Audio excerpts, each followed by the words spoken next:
everybody. I'm really excited to walk you through our new checkout process. It's way faster and way easier. So we start out the same way as normal. We scan our library card, and then it's going to tell you to set items on the table. This is the table.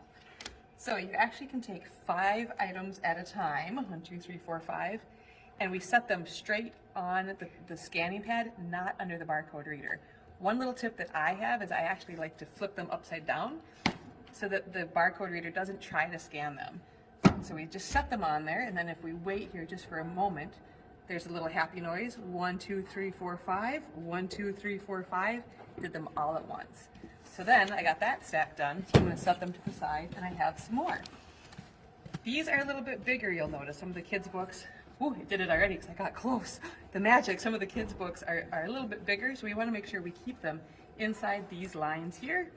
So you just set them on there, and we look, and since it had already done a couple, that's it. So as you'll notice, even if you get close and you hover, it'll check it out, which is pretty awesome. Super fast, super easy. Hopefully you'll check out even more books now. Can't wait to see you in the library soon. Bye.